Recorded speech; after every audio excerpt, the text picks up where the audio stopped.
Welcome to Saravanas kitchen. இன்றைக்கி நம்ம சிகப்பரிசி இட்லி எப்படி ரெடி பண்ணுறதுன்னு பார்க்கலாம். சிகப்பரிசி இந்த கப்பில் நான் 5 கப்பு எடுத்துக்க போகிறேன்.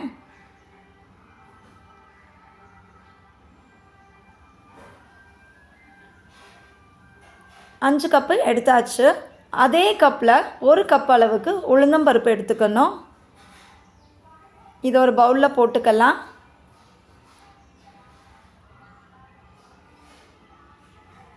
எந்த கப்பில் அளக்குறோமோ அதே கப்பில் தான் அளக்கணும். 5 கப் அரிசினா 1 கப் உளுந்து, 3/4 ஸ்பூன் வெந்தயம், அதை உளுந்தோடையே சேர்த்து போட்டுடலாம்.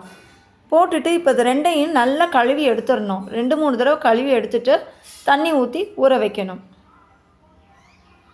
இப்போ நான் அரிசியும் ஊற வைக்க போகிறேன், உளுந்தையும் ஊற வைக்க போகிறேன். நல்லா கழுவிட்டு தண்ணி ஊற்றியாச்சு, மூடி வச்சிடலாம். இது ஒரு 3 மணி நேரம் போல் ஊறட்டும். 3 மணி நேரம் ஊறினா தான் நல்லா அரைக்க வரும் சிகப்பரிசி. உளுந்து அரை மணி நேரம் ஊறினா கூட தாராளமாக போதும். சிகப்பரிசி மட்டும் 3 மணி நேரம் ஊற வைக்கணும்.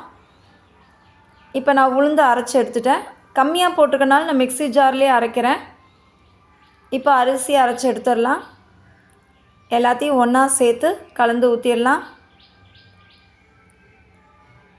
நீங்கள் கிரைண்டரில் போடுறதா இருந்தாலும் போட்டுக்கலாம். நான் கம்மியாக போட்டிருக்கனால நான் மிக்ஸி ஜாரில் அரைச்சி எடுத்துகிட்ருக்கேன். ஃபஸ்ட்டு உளுந்து அரைச்சிட்டேன். இப்போ சிகப்பரிசி அரைச்சாச்சு, அதையும் ஆட் பண்ணிக்கிட்டு இருக்கேன்.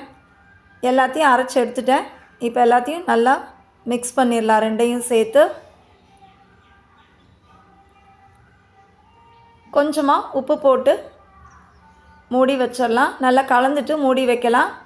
இது ஒரு 3 மணி நேரம் போல் இருந்தால் போதும். நல்லா புளிச்சிடும். ரொம்ப நேரம் புளிக்க வைக்கணும்னு அவசியம் இல்லை. நம்ம நார்மல் ரைஸ்க்கு 8 மணி நேரம் போல் புளிக்க வைப்போம். இது அப்படி தேவையில்லை. 3 மணி நேரத்துலேயே நல்லா பொங்கி வந்துடுது. இப்போ நம்ம மாவு பாருங்கள் எந்த அளவுக்கு பொங்கி வந்திருக்குன்னு. இப்போ அதை நல்லா மிக்ஸ் பண்ணிவிட்டு இட்லி பாத்திரம் நான் அடுப்பில் வச்சுருக்கேன். தண்ணி கொதிக்கட்டும். இட்லி தட்டில் ஊற்றி வச்சிடலாம். எல்லாத்தையும் ஊற்றியாச்சு. இப்போ இட்லி பாத்திரத்தில் தண்ணியும் கொதிச்சிருச்சு. நம்ம இட்லி தட்டை உள்ளே வச்சிடலாம்.